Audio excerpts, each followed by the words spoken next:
Se alguém não ama o Senhor, disse o apóstolo Paulo, escreveu, seja anátema, maranata. Maranata é uma expressão que indica nosso Senhor venha. Nosso Senhor venha. É uma expressão da alma do cristão. Você anseia pela vinda de Jesus? A Bíblia diz, através do apóstolo Paulo, que ele virá um dia para buscar a sua igreja, para buscar aqueles que fizeram uma aliança com ele de vida eterna. Irmãos, isso está tão perto que você não tem ideia. Algumas coisas eu vou falar hoje. Eu queria que você prestasse muita atenção nas coisas que nós vamos ministrar. Vamos ver se vai dar certo. Agora dá. Olha aqui para mim. 2017. Qual é a tua expectativa para 2017? Você sabia que o arrebatamento da igreja pode se dar em 2017? Você sente isto? Você está preparado para isso? Você anseia isto? Ou você tem planos ainda para lá para 2087? Daqui a 70 anos. Eu quero dizer para você, quando o apóstolo Paulo estava encerrando a sua carreira, ele escreveu, combati o bom combate, acabei a carreira e guardei a fé. Desde agora me está preparada a coroa da justiça, o qual o Senhor, como justo juiz, me dará naquele dia. E não somente a mim, mas a todos quanto amam a sua vinda. Segunda vinda.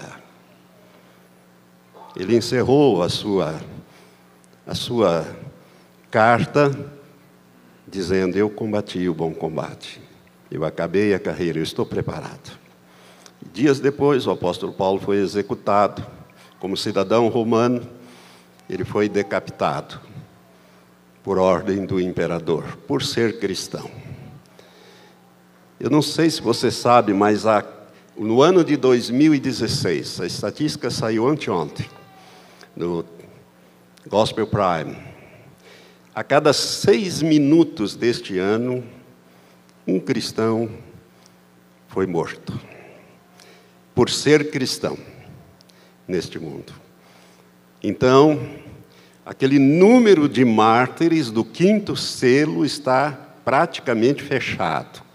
O que virá agora é o 6º selo de Apocalipse 6. É o juízo que vai atingir toda a terra, vai atingir todas as nações da terra. Por isso se prepare, meu irmão, porque Jesus está voltando. Amém? Eu gostaria que eu vou falar sobre isso um pouco agora à noite, mas 2017 é um ano que vai ser diferente de 2016. Porque os cristãos vão ser chamados para mais próximo do Senhor. Você precisa, como eu, ter intimidade com o Senhor. Ter intimidade. Deus quer intimidade com os seus. E Ele quer revelar os seus segredos aos seus, a sua intimidade. Irmãos, você não imagina as coisas que o Senhor me revelou este ano, que eu não pude ainda falar. E nem sei quando vou poder, mas eu sei que o Senhor Jesus está às portas para buscar a sua igreja e levá-la. E eu quero fazer uma breve meditação. Queria que você abrisse no último livro da Bíblia, no capítulo 3 do livro do Apocalipse, quando Jesus, depois de aparecer a João na ilha de Pátimos, de uma maneira gloriosa, glorificado, e João descreve no capítulo 1 E a partir do capítulo 2, Jesus orienta ao apóstolo João que escreva 7 cartas, 7 igrejas que estão na Ásia, hoje a Turquia. Hoje só existem ruínas desses lugares, porque essas 7 igrejas representam a igreja do Senhor ao longo desses 2000 anos. E apenas 2 destas igrejas não há repreensão da parte do Senhor. As outras 5 são repreendidas e exortadas a mudar. Mas 2 delas não há repreensão. E no capítulo 3 nós temos a igreja de Filadélfia. No capítulo 3, então, nós vamos ler o que o Senhor manda escrever à igreja em Filadélfia, cujo significado de Filadélfia ou Philos Delphos, Filéu, que é amor, amor fraternal.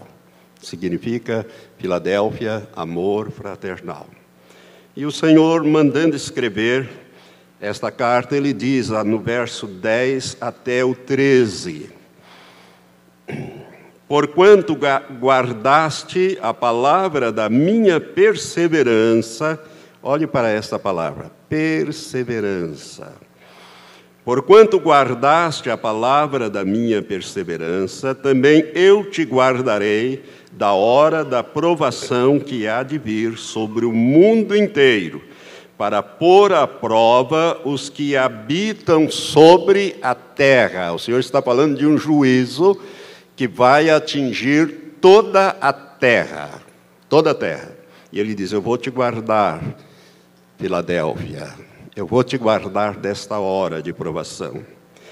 E ele continua dizendo, e é o verso que nós vamos meditar nele: venho sem demora, guarda o que tens, para que ninguém tome a tua coroa. A quem vencer, eu farei coluna no templo do meu Deus, donde jamais sairá. E escreverei sobre ele o nome do meu Deus e o nome da cidade do meu Deus, a nova Jerusalém, que desce do céu da parte do meu Deus. E também o meu novo nome. Quem tem ouvidos, ouça o que o Espírito diz às igrejas. Venho sem demora, guarda o que tens. Esse é o título da palavra de exortação que o Senhor nos dá esta noite. Preste atenção, Jesus está falando com a igreja em Filadélfia e está falando conosco nesta noite. Ele disse: eu venho sem demora. Irmãos, o tempo para Deus é diferente do nosso tempo. Nosso tempo é cronos, é aquele que é medido, contado. Para Deus é outra palavra, é kairos. Kairos é o tempo de Deus, é aquele momento que Deus julga apropriado. Nós nunca devemos perder de vista que um dia é como 1000 anos, e 1000 anos para Deus é como um dia. Portanto, para o Senhor são 2 dias. Para nós são 2000 anos, mas para o Senhor é apenas 2 dias. Venho sem demora, guarda o que tens. Guarda o que tens. Diga para quem está do seu lado: Jesus disse que vem sem demora. E é para nós guardarmos o que Ele nos deu. Guarda o que tens. Guarda o que tens. Irmãos, nós vivemos num tempo final, e esse tempo já é previsto na Bíblia como um tempo de deterioração moral. Jesus diz que seria como nos dias de Ló, como nos dias de Noé, e principalmente como nos dias de Ló. Nós vemos hoje a decadência moral da humanidade, não é só no Brasil, não, né? De toda a terra. Nós vemos hoje essas coisas horríveis que estão acontecendo. Os bons costumes, parece que as pessoas fazem questão de afrontar os bons costumes.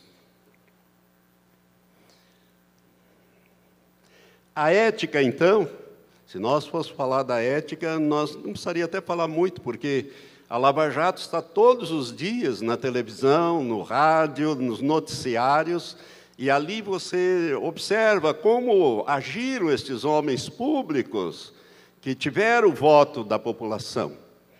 Todos estão sendo expostos às entranhas do nosso Congresso. Mas, irmãos, a coisa na ética que mais me chama a atenção é a reeleição desses políticos corruptos.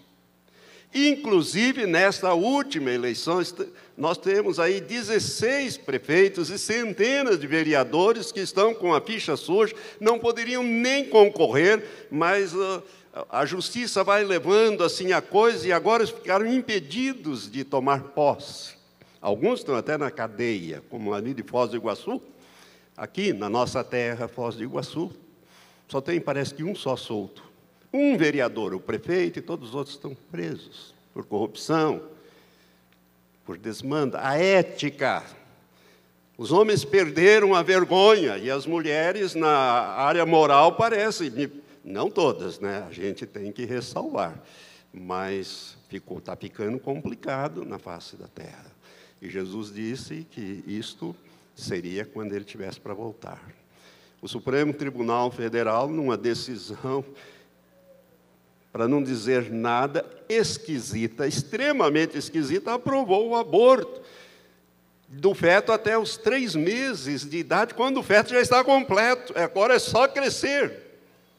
Todos os órgãos estão ali, prontos, formados, coração, pulmão, mão, pé, cérebro, está tudo ali. E o Supremo diz, pode matar.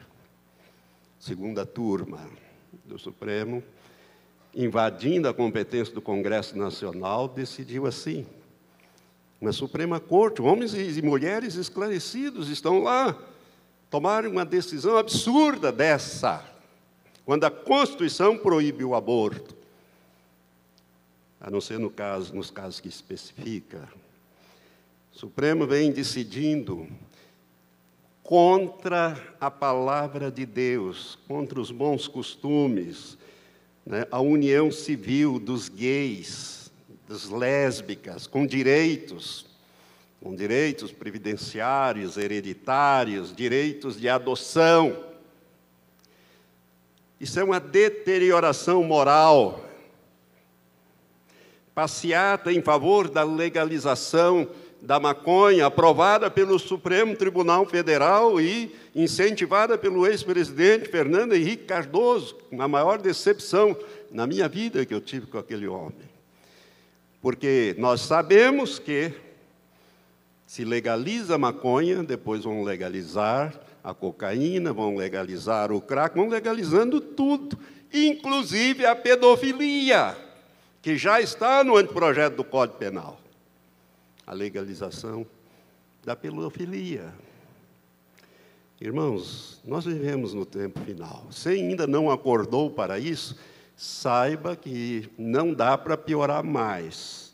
Agora só com a intervenção direta de Satanás. Ele vai vir para a terra. Se você não percebeu, eu não sei, talvez você tenha sentido, mas não tenha discernido como a igreja está sendo atacada, como os crentes estão sendo oprimidos em todas as áreas, principalmente por aqueles que são muito próximos de nós, os nossos familiares, porque Satanás ele é covarde. Os demônios, eles não nos atacam diretamente, porque ele sabe que maior é aquele que está em nós, mas ele ataca-nos indiretamente, usando aquelas pessoas que nós amamos, queremos bem, usando essas pessoas para nos atacar. Satanás sabe que pouco tempo lhe resta. É pouco mesmo. É pouco mesmo. Irmãos, no dia 15 de novembro do ano passado, 2015, eu fiz uma ministração aqui na igreja que eu quero incentivar você que não viu a anotar essa data. 15 de novembro de 2015. Eu falei sobre a terceira visão que o Senhor nos deu aqui para essa igreja e para esta obra. No dia 1º, domingo, dia 1º de novembro de 2015, eu falei sobre a primeira das visões que nós tivemos. No dia 8, que foi o domingo que se seguiu ao 1º de novembro, foi no ano que nós fizemos 30 anos. A igreja já fez 31 anos. Eu falei sobre a segunda visão. E no dia 15 eu falei sobre essa terceira visão. Essa terceira visão foi dada ao pastor Matias, tem mais ou menos 23 anos atrás. E bem recentemente, no dia em que, naquelas semanas que eu ministrei, ou seja, 15 de novembro de 2015, o Senhor confirmou essa visão, dando uma nova visão que tem todas as características daquela que foi dada há 23 anos atrás. Eu trouxe as duas naquela ministração. E eu só estou falando isso porque, nessa visão, Deus mostra a esta igreja a razão da existência da Igreja Batista Betel de Umuarama, que é a preparação daqueles que vierem ou forem sendo agregados para o arrebatamento. E nessa visão existem 4 fases.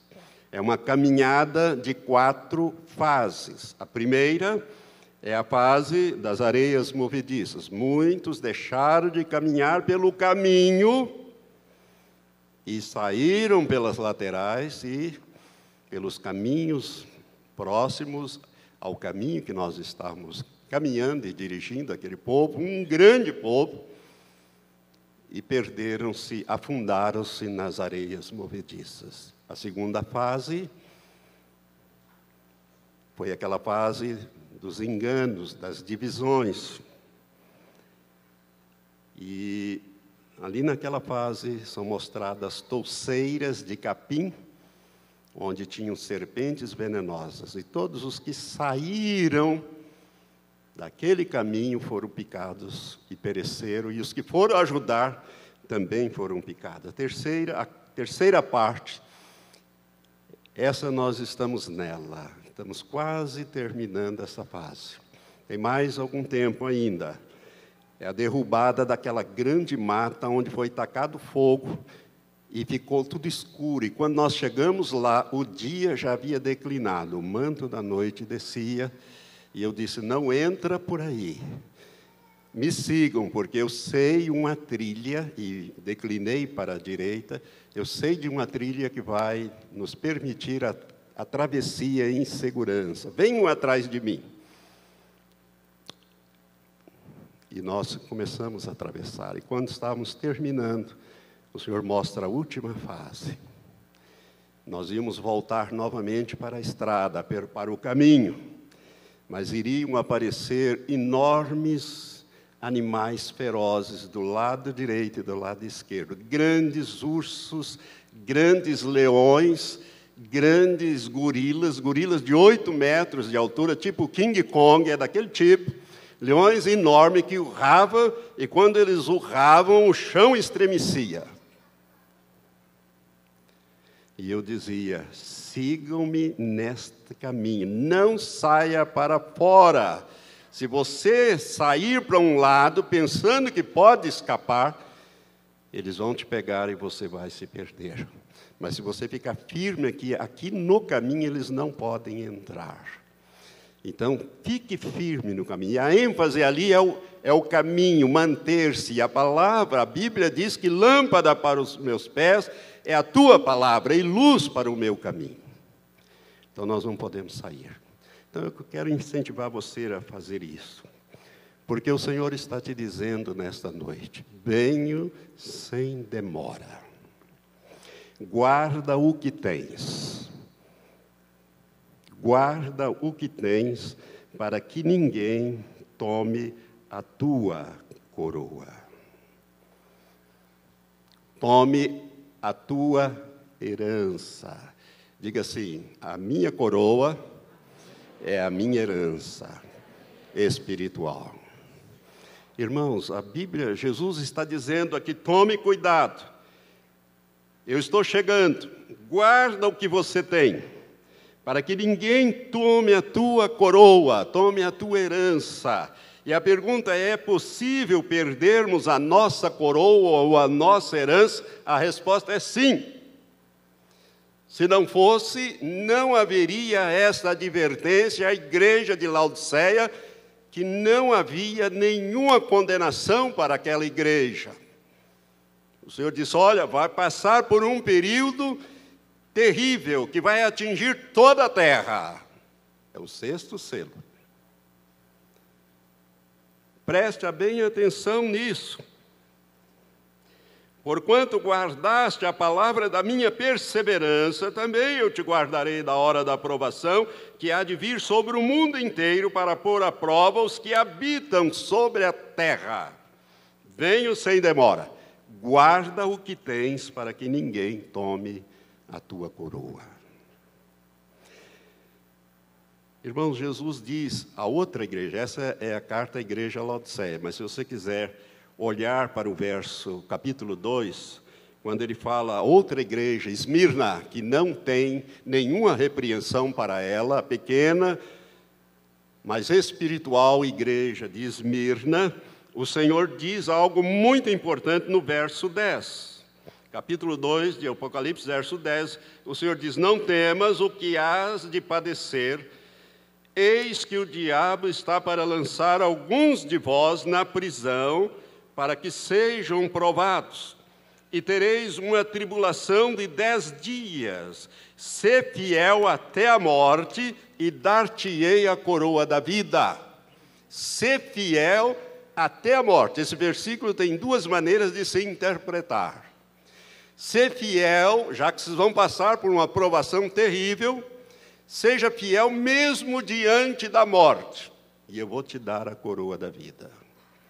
A outra maneira de interpretar é, seja fiel e constante até a sua partida para a eternidade, e eu te darei a coroa da vida, para que ninguém tome a tua coroa. Irmãos, eu quero meditar ainda aqui rapidamente, que o tempo está indo. Eu acho que nós vamos ter que fazer igual o pastor da Lagoinha, pastor Márcio Valadão, começar o culto de vigília às 7 da noite e terminar à meia-noite. Lá começou 7 em ponto. Às 5 horas os portões foram abertos para 7 horas em ponto começar o culto de vigília. E para terminar na meia-noite. Nós vamos ter que começar, acho que um pouco mais cedo, para dar para eu pregar. Irmãos, nós temos 5 exemplos que eu vou citar um pouco mais rápido, daqui para frente, de pessoas que perderam a sua herança. O primeiro deles está no livro de Gênesis, nossos primeiros pais, Adão e Eva. Se você ler aqueles capítulos que fala da criação, a partir do capítulo 1, 2 e 3, que vai falar da queda, você vai ver o que Deus planejou para Adão e Eva. Era para eles dominar o mundo, era para encher este mundo de gente. Todos imortais, não havia morte, não existia, porque não havia o pecado. O pecado entrou com a morte. Eu estava dizendo isso para um homem hoje que estava chorando pela morte do seu irmão.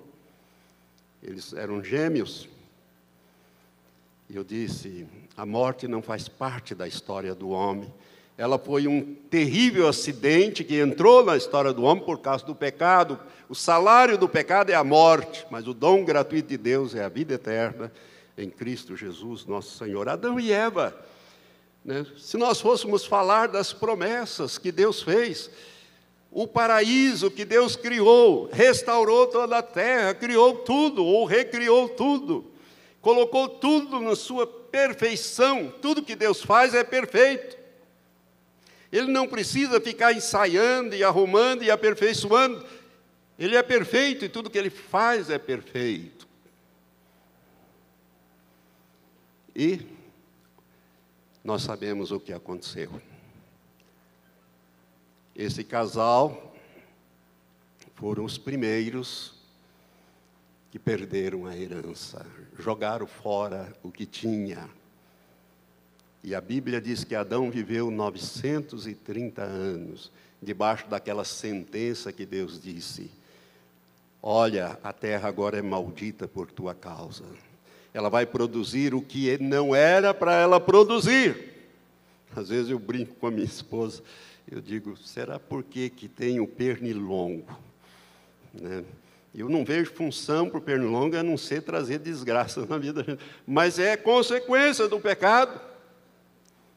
Quanta gente que está até morrendo por causa desse Zika vírus e essa coisaiada toda que é transmitida por esse bicho, por esse inseto. Irmãos, não era para ser assim, a nossa história seria outra. Mas eles nos condenaram, através das suas ações, a viver esta vida terrível, difícil que nós vivemos aqui. Mas um segundo personagem que eu quero deter-me um pouco mais, que a Bíblia fala dele, eu queria que você abrisse lá no livro de Gênesis também, um homem que jogou fora a sua herança. No capítulo 25 de Gênesis, nós encontramos a história de Esaú, o primogênito de Isaac. Capítulo 25, a partir do verso 29, nós lemos assim, capítulo 25, verso 29. Jacó havia feito, vamos ler o 28. Isaac amava Esaú porque comia da sua caça, mas Rebeca amava Jacó. O pai amando um, a mãe amando o outro, preferindo um e preferindo o outro, em detrimento um do outro.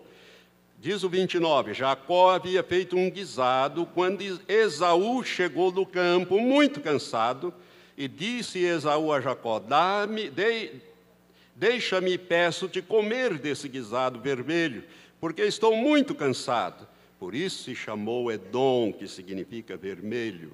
E respondeu Jacó, vende-me primeiro o teu direito de primogenitura. Então replicou Esaú, eis que estou a ponto de morrer. Logo, para que me servirá o direito de primogenitura? Ao que disse Jacó, jura-me primeiro. Jurou-lhe, pois, e vendeu o seu direito de primogenitura a Jacó. Jacó deu a Esaú pão e o guisado de lentilhas. E ele comeu e bebeu, e levantando-se, seguiu o seu caminho. Assim desprezou Esaú o seu direito de primogenitura. Irmãos, a ação deste homem fala muito conosco, que tudo que está escrito no Antigo Testamento foi escrito para ensino nosso, diz a palavra de Deus em Romanos. É para instrução nossa, é para ensino nosso, para nós aprendermos, para não fazermos as mesmas coisas ou fazermos seguindo aquele exemplo. O que significa, ou o que significava o direito de primogenitura? O direito de primogenitura dava ao filho primogênito, né, a capacidade de ser o líder da família. Ele era o sucessor, no caso aqui, Esaú era o sucessor de seu pai, Isaac. Ele seria o patriarca, ele seria o sacerdote da família. E se isso tivesse acontecido, nós iríamos ler várias vezes na Bíblia assim: eu sou o Deus de Abraão, o Deus de Isaac e o Deus de Esaú, e não o Deus de Israel. Preste atenção nisso. Deus teria falado muitas vezes no Antigo Testamento, eu sou o Deus de Abraão, o Deus de Isaac e o Deus de Esaú. Ele não usaria o nome de Jacó ou o nome de Israel. Irmãos, Esaú desprezou isso. As 12 tribos que formariam o povo, que hoje nós conhecemos como o povo de Israel, seria as 12 tribos de Esaú, e não de Israel ou de Jacó. O povo de Israel seria conhecido como o povo de Esaú. A Bíblia mencionaria Deus como sendo o Deus de Esaú, e não o Deus de Israel.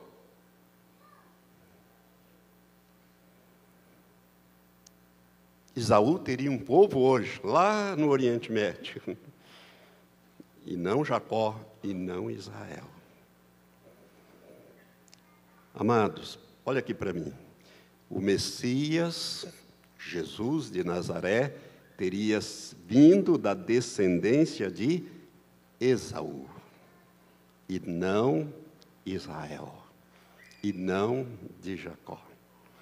Esaú, irmãos, não levou a sério as coisas espirituais, como muita gente não leva a sério as coisas espirituais de hoje. A herança que Deus te deu, achando que está tudo certo, já está com o passaporte carimbado, agora é só aguardar o tempo para embarcar. Não, há um cartão de embarque. Se você não tiver o cartão de embarque, você pode ter até a passagem, mas você tem que ter o cartão de embarque para poder embarcar. Preste atenção, irmãos. Esaú não levou a sério as coisas espirituais. Ele vendeu, a Bíblia diz muito claramente, por um guisado de lentilha, o seu direito de primogenitura. Ele tratou de maneira levianamente, aquilo que Deus havia dado a ele. Quanta gente está fazendo a mesma coisa e Deus está dizendo: guarda o que tens para que ninguém tome a tua coroa, a tua herança. Era herança de Esaú, que ele vendeu por um simples prato de comida.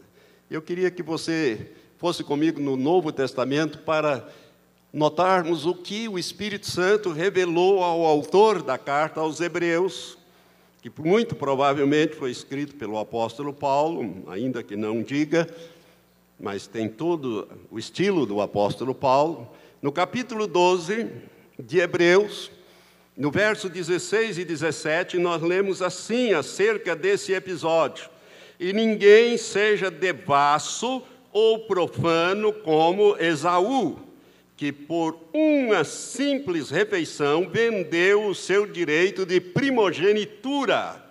E ninguém, olha bem, porque bem sabeis que, querendo ele depois herdar a bênção, foi rejeitado, porque não achou lugar de arrependimento, ainda que o buscou diligentemente com lágrimas.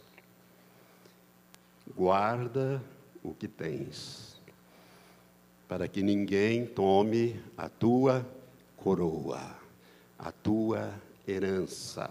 Esaú é um exemplo marcante para nós, irmãos. Ele se arrependeu depois, se arrependeu, buscou, mas não encontrou a resposta da parte de Deus. A bênção já havia sido transferida para o seu irmão. Jacó vai sofrer terrivelmente. Jacó foi um homem sofrido, desde esse episódio até a sua morte. Ele foi um homem tremendamente sofrido. Ele não viveu como seu avô viveu, 175 anos, Abraão. Ele não viveu 180 anos como viveu seu pai Isaac. Ele morreu com 146 anos. Sofridos, terríveis na vida dele. Mas ele tinha o direito de primogenitura e Deus se tornou o Deus de Israel. O Deus de Abraão, o Deus de Isaac, o Deus de Jacó ou o Deus de Israel. Jacó e Israel é a mesma pessoa. Irmãos, hoje as pessoas estão agindo como diz essa palavra aqui. Olha bem o que essa palavra diz. Ele diz que nós não devemos fazer como ele fez. Ninguém seja devasso ou profano como Esaú. Quanta devassidão hoje na vida dos crentes. Devassidão. Devassidão, irmão, fala de vida sexual desregrada. Para o homem, mulherada, para a mulher, homarada, se a gente pudesse usar essa expressão. Quanta coisa que a gente está vendo hoje dentro da igreja: fornicação, adultério, sodomia, lesbianismo. Eu queria que você abrisse sua Bíblia em 1 Coríntios.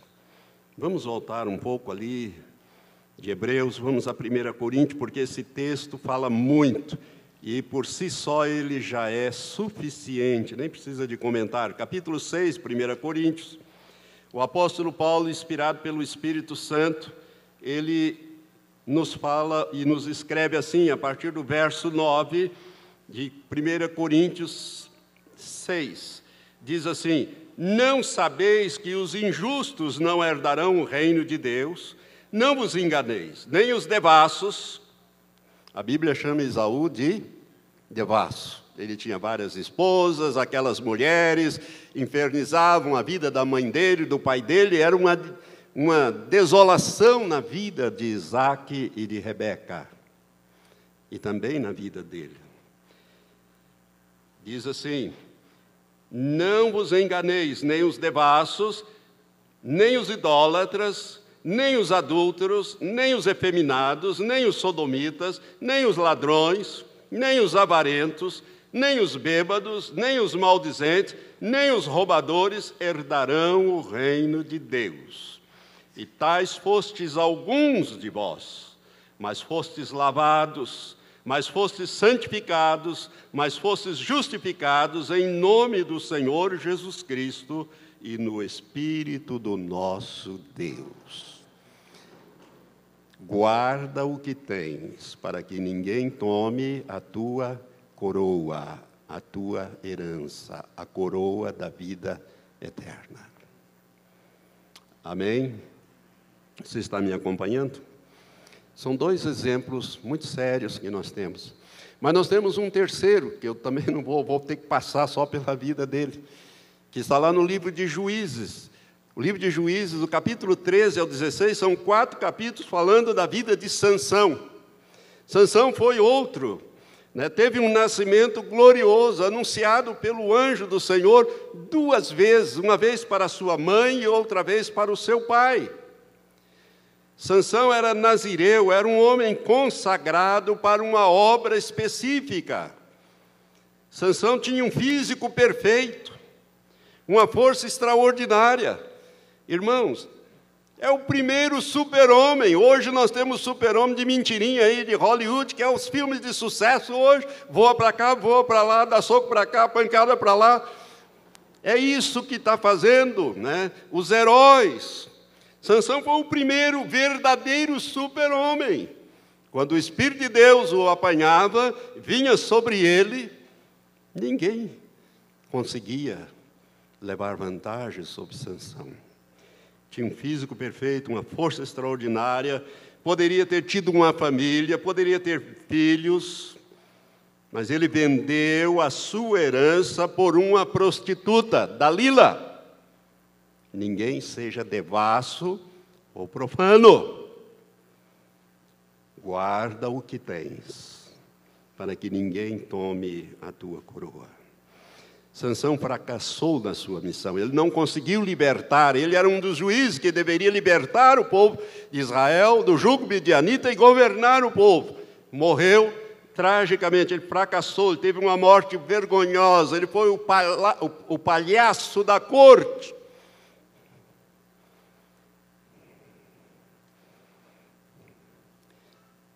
Não guardou a sua herança, não guardou a sua coroa. Que história triste a história de Sansão, que vem se repetindo na vida de tantos jovens hoje aí. Está indo para o mesmo caminho. Irmãos, os dias são finais. Esses 3 exemplos são extraídos do Velho Testamento, mas existem 2 no Novo Testamento que eu quero pelo menos mencionar e dizer alguma coisinha. Judas Iscariotes.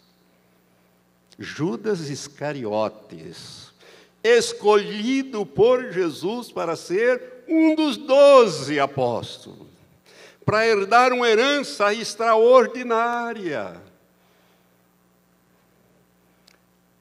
A Nova Jerusalém tem um muro, tem 12, as portas são o nome dos 12 apóstolos. Judas foi substituído pelo xará do pastor Matias, né, pastor Matias? Ainda bem, por isso que ele ajudou esse nome. Se fosse Judas Iscariotes, eu não ia querer esse nome, não. Se tornou hoje um exemplo terrível. Judas, irmãos, participou do ministério de Jesus. Judas esteve entre os 12, curou enfermos, operou milagres, recebeu poder, recebeu autoridade, vivenciou tudo o que os demais apóstolos vivenciaram e fracassou miseravelmente, a ponto de se suicidar. Judas Iscariotes. Quantos Judas estão traindo o Senhor hoje? Cedo venho. O meu galardão está comigo, disse o Senhor. Eu poderia falar mais de Judas, mas vamos passar para o último exemplo, do segundo do Novo Testamento e o quinto exemplo de pessoas que perderam. E eu queria ler o texto com você. Vamos lá em Atos dos Apóstolos. Nós vamos ler no capítulo 5. Só a leitura já é suficientemente esclarecedora do que aconteceu aqui com esse casal. Nós começamos com um casal, Adão e Eva, quero terminar também com um casal. Atos 5, do 1º até o versículo 11, diz assim: Mas um certo homem chamado Ananias, com Safira, sua mulher, vendeu uma propriedade e reteve parte do preço, sabendo-o também a sua mulher. E levando a outra parte, a depositou aos pés dos apóstolos. Disse então Pedro: Ananias, por que encheu Satanás o teu coração para que mentisse ao Espírito Santo e retivesse parte do preço do terreno? Enquanto o possuías, não era teu, e vendido, não estava o preço em teu poder. Como, pois, formaste esse desígnio em seu coração? Não mentistes aos homens, mas a Deus.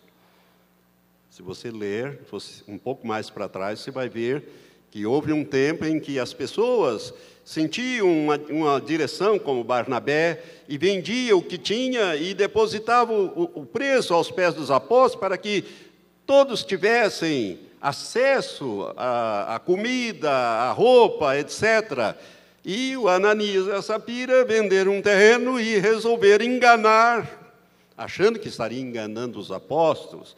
Retiveram parte do preço do terreno e deram a outra parte. Esse é o episódio. E Ananias, ouvindo essas palavras, diz o verso 5, caiu e expirou. E grande temor veio sobre todos os que souberam disso. Levantando-se os moços, cobriram-no e transportaram-no, e transportando-o para fora, o sepultaram. Depois de um intervalo de cerca de 3 horas, entrou também a sua mulher, não sabendo o que havia acontecido. E perguntou-lhe Pedro: Dize-me, vendeste, portanto, aquele terreno? E ela respondeu: Sim, portanto. Então Pedro lhe disse: Por que é que combinaste entre vós provar o Espírito do Senhor? Eis aí a porta aos pés dos que sepultaram o teu marido, e te levarão também a ti. Imediatamente ela caiu aos pés dele e expirou. E entrando os moços, acharam-no morta, e levando-a para fora, sepultaram-na ao lado do seu marido. Sobreveio grande temor a toda a igreja e a todos os que ouviram estas coisas. Perderam a sua herança, jogaram fora a sua coroa, tentando mentir para o Espírito Santo.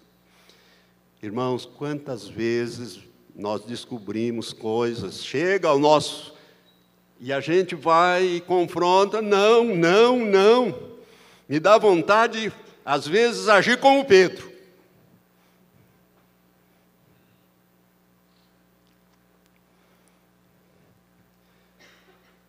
As pessoas depois se descobrem e ela mesma confessa. Gente, cuidado, não se brinca com Deus, não se escarnece de Deus, Ele não se deixa escarnecer. Então preste atenção nessa palavra de exortação, porque o tempo está terminando, Jesus está voltando. Irmãos, eu quero encerrar essa breve meditação, que nós vamos celebrar a ceia do Senhor, lendo o último texto, que é em Hebreus capítulo 12. Hebreus capítulo 12, o usando o autor da carta aos Hebreus, manda que se escreva essas verdades nos primeiros versículos da palavra dele. Hebreus 12, de 1 a 4, diz assim: portanto, e se nós olharmos para o capítulo 11, nós vamos ver aquela galeria dos heróis da fé, onde é citado a derrota de Esaú, onde são citados os heróis da fé, e o autor diz, portanto, olhando para esses heróis, portanto, nós também, pois que estamos rodeados de tão grande nuvem de testemunhas, deixemos todo o embaraço e o pecado que tão de perto nos rodeia, e corramos com perseverança a carreira que nos está proposta, fitando os olhos em Jesus, autor e consumador da nossa fé, o qual, pelo gozo que lhe estava proposto, suportou a cruz, desprezando a ignomínia, e está assentado à direita do trono de Deus. Considerai, pois, aquele que suportou tal contradição dos pecadores contra si mesmo, para que não vos canseis desfalecendo as vossas almas. Ainda não resististes até o sangue, combatendo contra o pecado. Olha aqui para mim. Você e eu temos que combater contra o pecado. Para corrermos a carreira cristã, temos que deixar os embaraços da nossa vida, e tem uma porção de coisas que nós poderíamos mencionar como embaraço, mas embaraço não é pecado, mas embaraça a carreira, não deixa você correr como o Senhor gostaria. Nós temos que olhar, irmãos, para Jesus como um exemplo. Ele não somente como autor e consumador da nossa fé, mas como um exemplo. Aonde está Jesus hoje? Sentado à direita do Pai. Por isso, a última carta, a última igreja, a promessa que ele faz, ele diz: aquele que vencer se assentará comigo no meu trono, assim como eu venci e me assentei com meu Pai no seu trono. Só tem vencedores que vão formar a verdadeira igreja. Vencedor, e uma das coisas que você precisa vencer, com toda certeza, é o pecado. Nós temos que combater, nem que nos custe a vida, contra o pecado. O Senhor quer filhos vitoriosos. Por isso Ele diz, nessa noite, para você e para mim, aquilo que nós lemos no começo: guarda o que tens. Venho sem demora, guarda o que tens, para que ninguém tome a tua coroa ou a tua herança. Irmãos, o que nós recebemos da parte do Senhor é por demais precioso para ser desperdiçado. A nossa redenção, ela custou um preço altíssimo para o Senhor, para Deus e para Jesus. Eu quero que você entenda que Jesus morreu por causa dos teus pecados e dos meus pecados. A Bíblia diz isso literalmente. Ele morreu por causa dos teus pecados. Ele sofreu tudo aquilo que ele sofreu lá na cruz por causa dos teus pecados. Mas depois da cruz, a Bíblia diz que o Senhor, em espírito e em alma, na sua alma e no seu espírito, ele desceu ao inferno. E ali ele padeceu um período de mais ou menos 40 horas. Sofreu em meu lugar a minha morte, que é uma morte eterna, a tua morte, que é uma morte eterna. Ele provou a morte em meu lugar. E morte é sentido separação, ele provou a separação de Deus. Até que Deus o tirou dali, através do Espírito Santo. Deus disse: tu és meu filho, eu hoje te gerei. E ele então nasce de novo. Jesus é o primeiro ser humano a nascer de novo, a nascer de Deus. Por isso que Colossenses diz que ele é o primogênito entre os mortos. Quando ele veio, ele era o unigênito do Pai, o único gerado. Quando ele ressuscitou como primogênito dentre os mortos. Primogênito é o primeiro de uma série. unigênito é o único. Há um primogênito. Jesus disse, olha, aquele que vencer nessa promessa, a igreja de Laodiceia disse, eu vou revelar o meu novo nome. Você prestou atenção que ele falou isso? Eu vou te revelar o meu novo nome. No céu, Jesus tem um outro nome. Mas para nós, aqui na terra, é o nome a quem Deus investiu tudo. E deu a ele um nome que é sobre todos os nomes que se nomeia nos céus, na terra e embaixo da terra. Amém? Este Jesus, que daqui mais um pouquinho nós vamos saudar. Autor e consumador da nossa fé e desse ano 2017 que está se aproximando.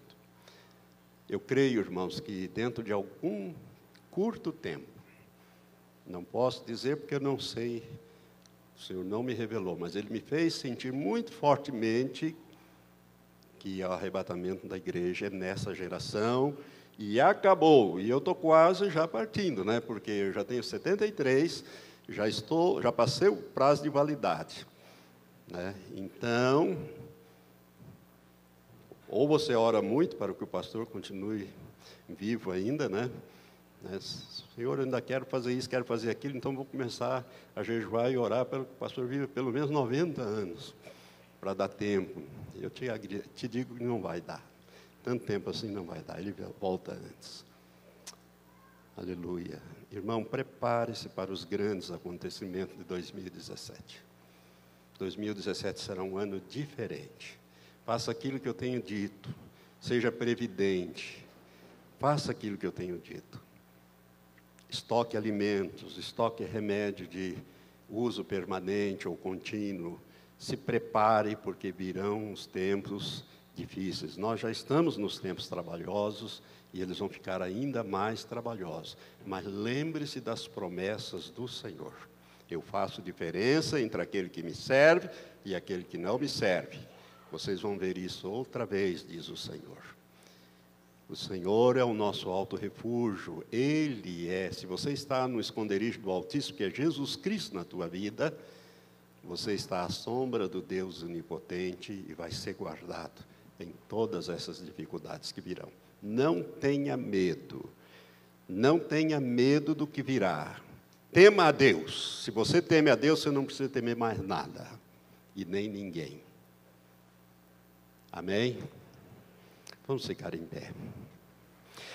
Senhor Deus, muito obrigado por esta breve meditação, Pai. O Senhor sabe aquilo que está no meu coração.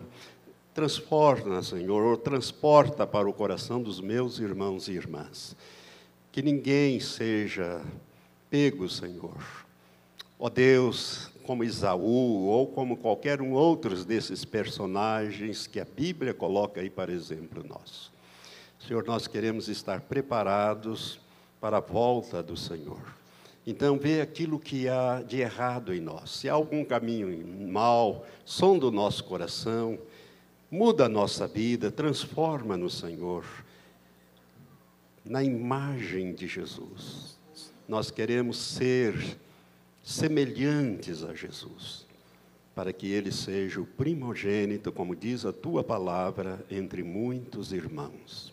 Muito obrigado, Senhor, por este ano que está findando. Agora queremos celebrar o memorial da ceia que Jesus mandou que celebrássemos, recordando aquilo que Ele fez em nosso favor. Por isso, Senhor, perdoa os nossos pecados. Perdoa-nos, Senhor, lava-nos com o sangue de Jesus, Teu Filho, que nos purifica de todo o pecado, para que nós possamos participar da mesa do Senhor dignamente. Nós queremos, Pai, ser curados nesta noite. Aqueles que estão doentes vão ser curados nesta noite. Que seja assim para a glória do Teu nome.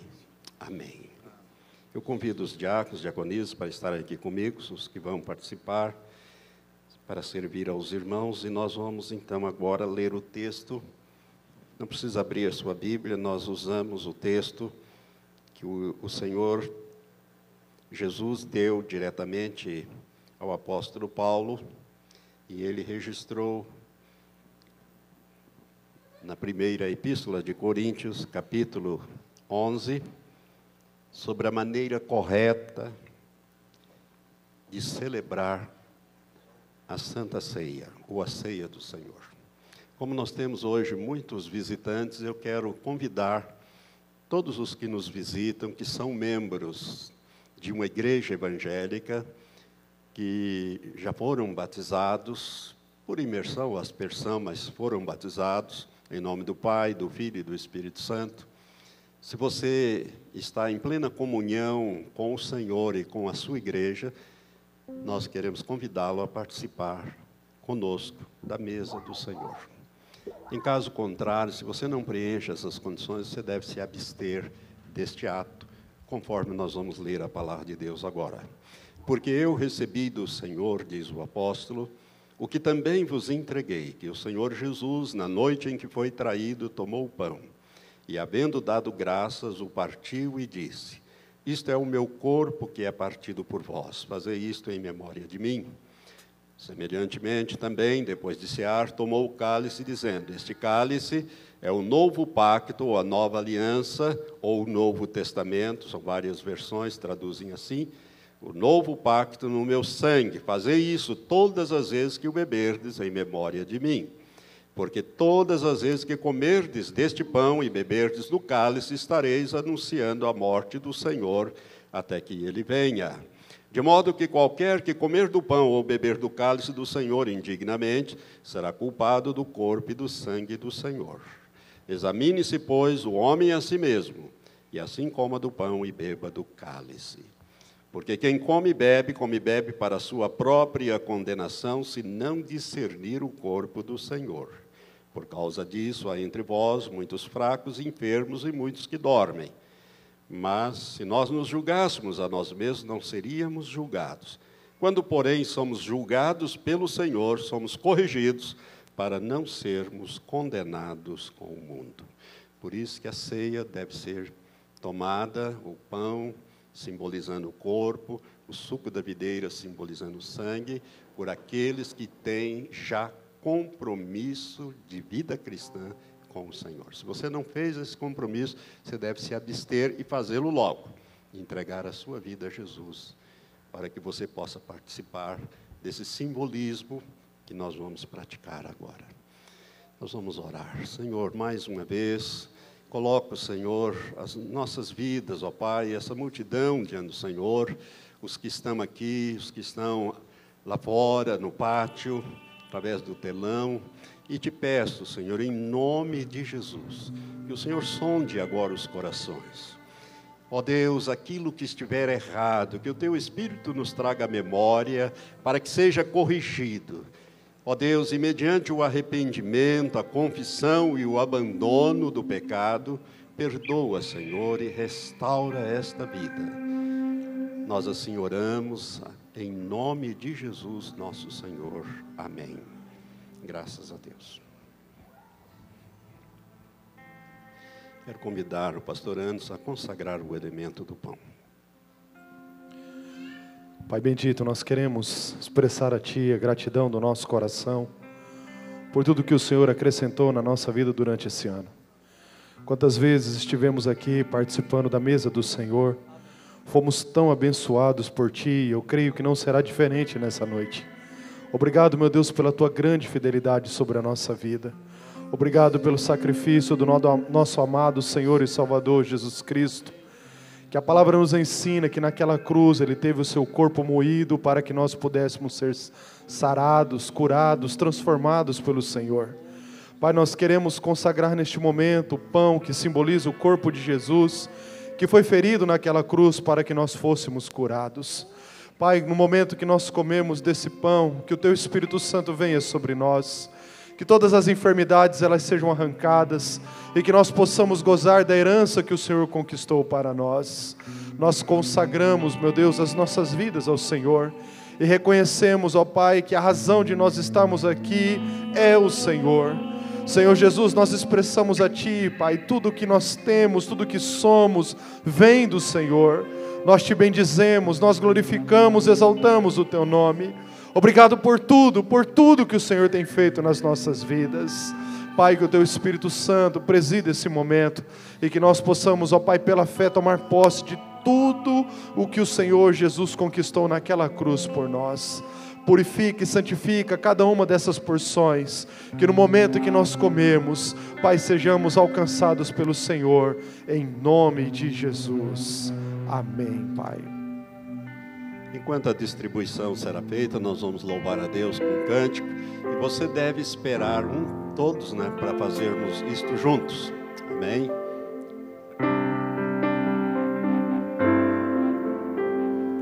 Cristo levou sobre si as nossas dores.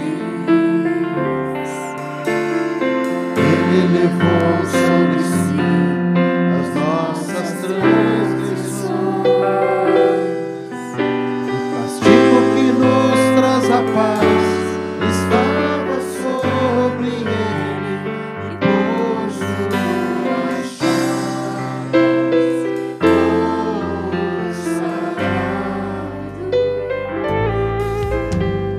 ele tomou sobre si as nossas maldições. Ele sofreu para que tivéssemos perdão. Seu sangue derramou para nos resgatar das trevas e nos livrar de toda iniquidade. Jesus, pão da vida. Jesus, luz do mundo.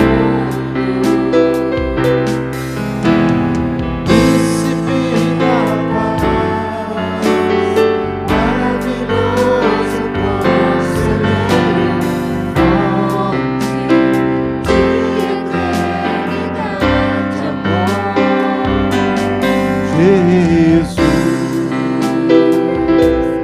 Deus Emmanuel. Jesus, Santo dos Santos, árvore da vida, rio que brota do trono de Deus, alegria profunda no meu coração, recebe adoração. Jesus, és digno de louvor.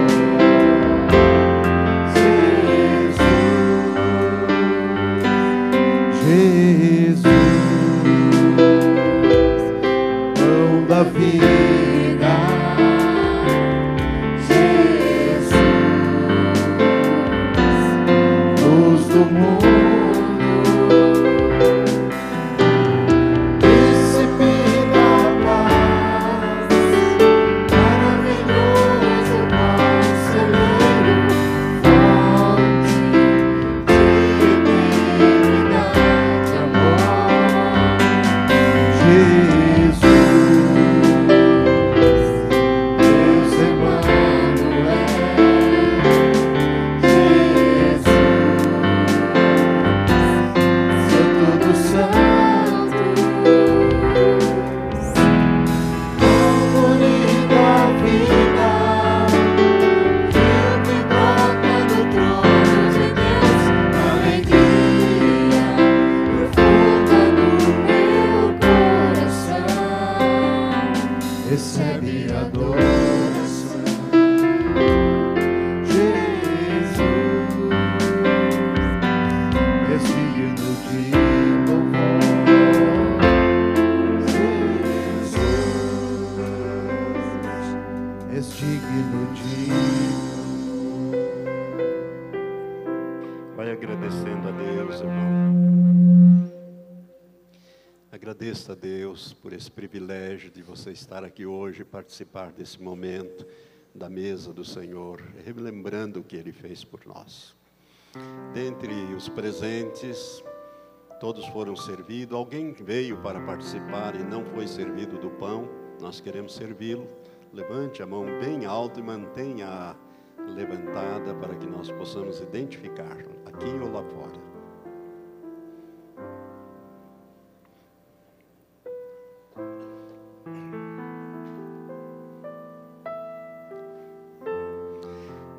O que eu recebi do Senhor, isto também vos entreguei. Que o Senhor Jesus, na noite em que foi traído, ele tomou o pão. E havendo dado graças, o partiu e disse: tomai e comei dele todos. Isto é o meu corpo, que é partido por vós. Fazei isto todas as vezes em memória de mim. Em memória do que Jesus fez por você e por mim, comamos juntos.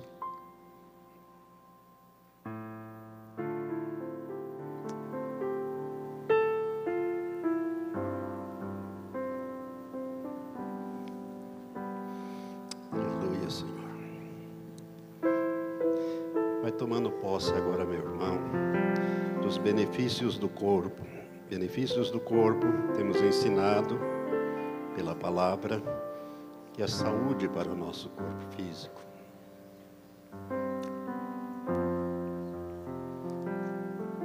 Pastor Matias, convido a consagrar os cálices. Continuamos, nosso Deus, em adoração a Ti, dando a Ti glórias, honras, Pai, e louvor. Pai, obrigado pelo sacrifício de Jesus Cristo. Obrigado, Senhor Jesus, por Tua obra que foi completa. Oh, Senhor, muito obrigado porque o Senhor nos resgatou. O Senhor abriu caminho a quem quer que seja dos humanos, para se quiser ter acesso ao Pai.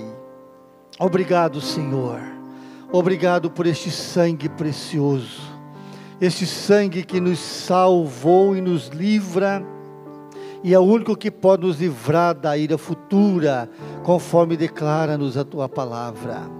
Pai, neste momento, Senhor, nós continuamos, ó Deus, e pedimos que essas porções, que vamos utilizá-las, Pai, que sejam consagradas, ó Deus, e que juntamente com este ato, venha sobre todos a graça do Senhor, venha sobre todo temor do Senhor nos nossos corações. Pai, nós agradecemos em nome de Jesus. Amém, Senhor. Enquanto a distribuição será feita, vamos louvar a Deus com cântico.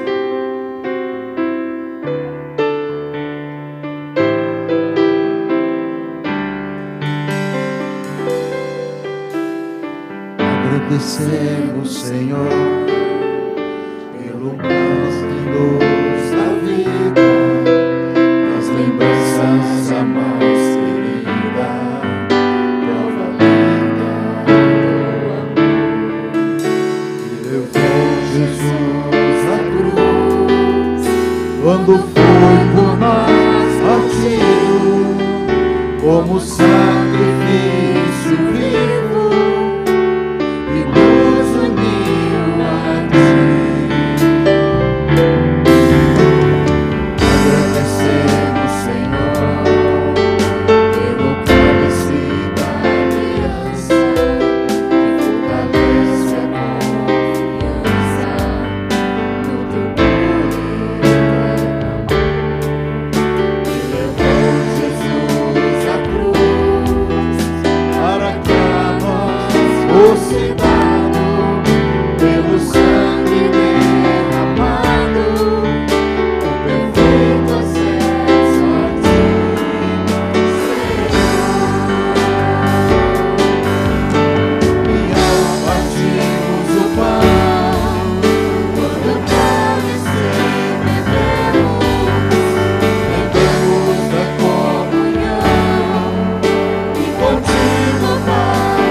quando foi por nós partido, como sacrifício vivo, que nos uniu a ti. Agradecemos, Senhor, pelo cálice da aliança, que fortalece a confiança no teu puro e eterno amor, que levou Jesus à cruz, para que a nós fosse dado, pelo sangue derramado, o perfeito acesso a ti, Senhor. E ao partirmos o pão, quando o cálice bebemos, lembremos da comunhão que contigo, Pai, nós temos, estando a igreja em união, eternos laços de amor, em uma voz e coração, adoramos hoje a ti, Senhor. E ao partirmos o pão, quando o cálice bebemos, lembremos da comunhão que contigo, Pai, nós temos, estando a igreja em união, eternos laços de amor, em uma voz e coração, adoramos hoje a ti, Senhor.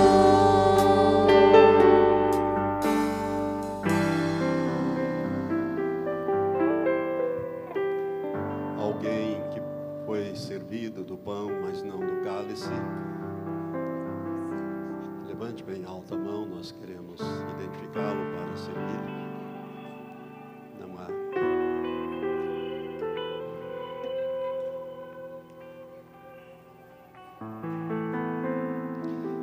A palavra de Deus diz, semelhantemente também, depois de cear, tomou o cálice, dizendo: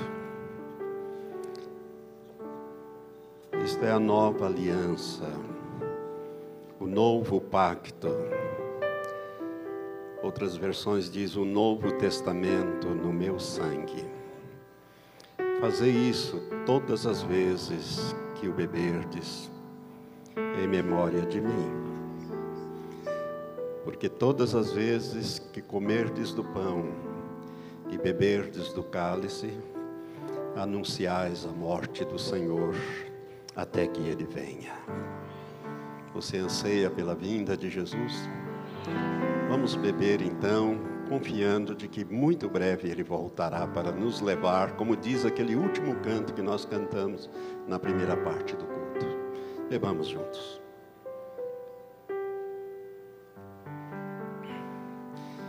Coloque o copo no porta-objetos.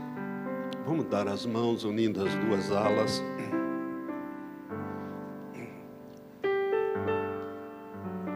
Faltam alguns minutos para meia-noite. Já começam os foguetórios. Não se preocupe com os foguetes. Vamos continuar adorando o Senhor. Irmãos, o mundo, as pessoas que não conhecem a Jesus, que não conhecem a Deus, se satisfazem com essas coisas tão fúteis, tão sem significados. Hoje minha esposa me perguntou: quantos será que estarão nos templos, louvando a Deus e passando esses momentos, quando a gente estava vendo o noticiário das pessoas bebendo, pulando e já esperando. Isso me corta o coração e deve cortar também o seu coração. Oxalá Deus dê ainda oportunidades para essas vidas.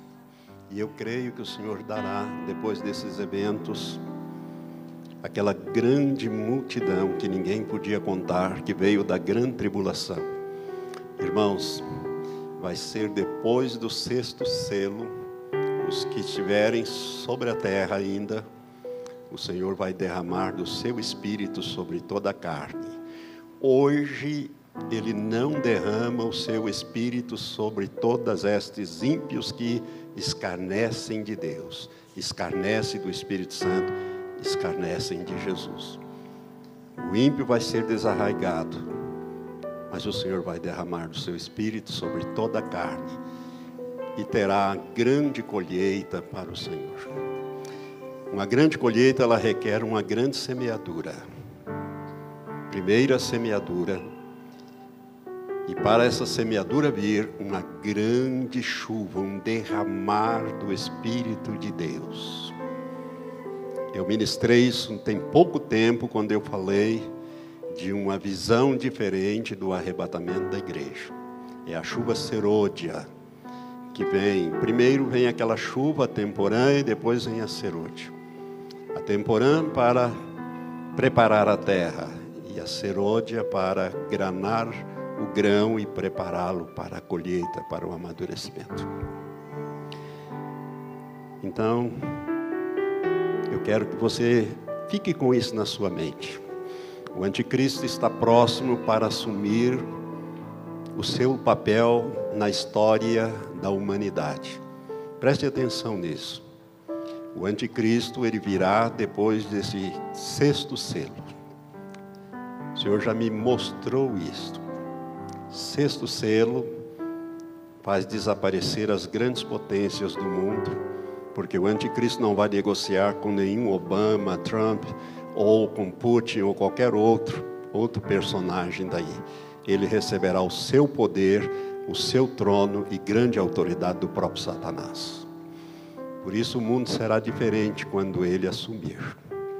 Agora lembre-se, a igreja estará aqui até a 7ª e última trombeta, selados com o selo do Espírito Santo.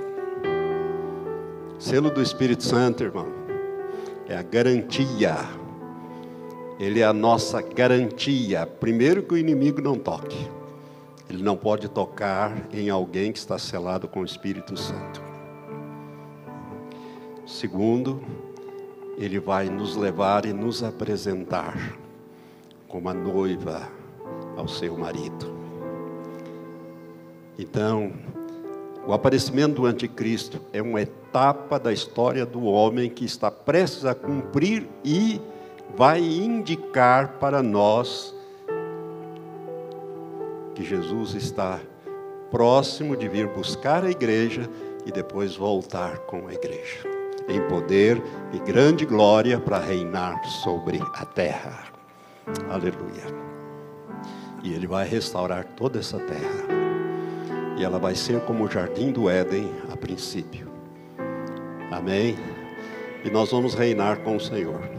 Tem alguns aqui que vão reinar com o Senhor, quem sabe até em Umuarama, não sei, né? Aí acaba esse negócio de eleição, não tem mais isso não.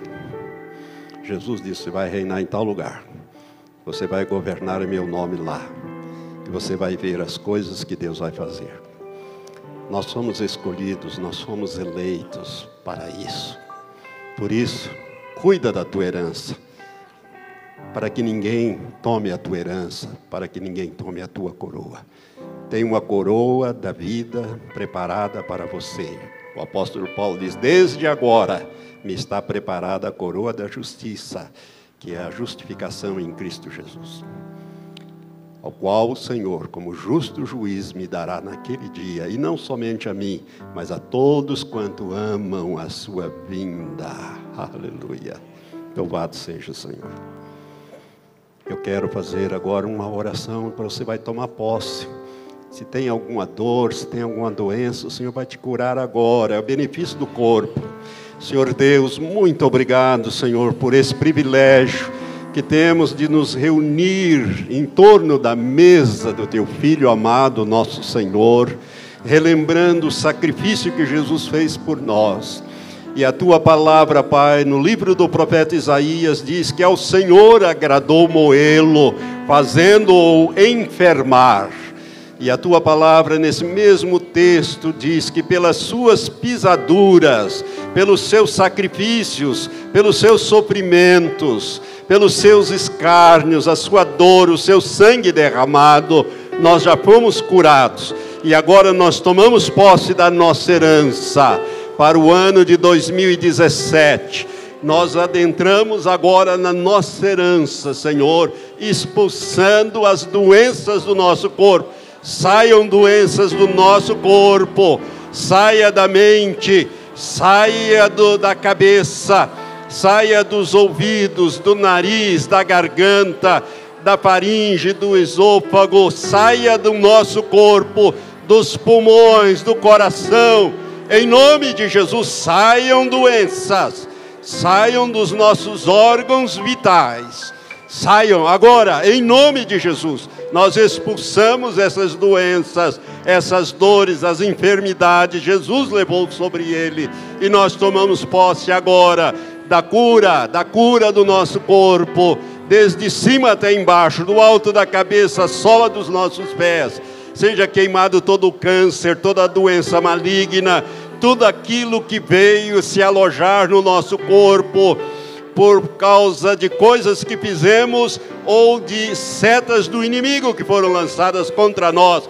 Em nome de Jesus nós destruímos isto e declaramos cura divina e saúde divina em todo o ano 2017 sobre o corpo de Cristo, nosso amado Senhor. Aleluia. Obrigado, Senhor Jesus. Amém.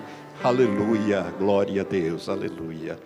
Nós vamos agora saudar o Senhor do ano de 2017, Jesus de Nazaré, o Filho do Deus Altíssimo. Amém? Nós não saudamos o ano, saudamos o Senhor do ano. Há um cântico que nós cantamos só nessa época. É um cântico tão bonito, mas nós só cantamos nessa época. Mudou tanta coisa que ficou só para agora. O nome desse hino é Saudai, o nome de Jesus. Se você o conhece, do cantor cristão número 60, se você conhece, consegue cantar em vozes, tenor, baixo,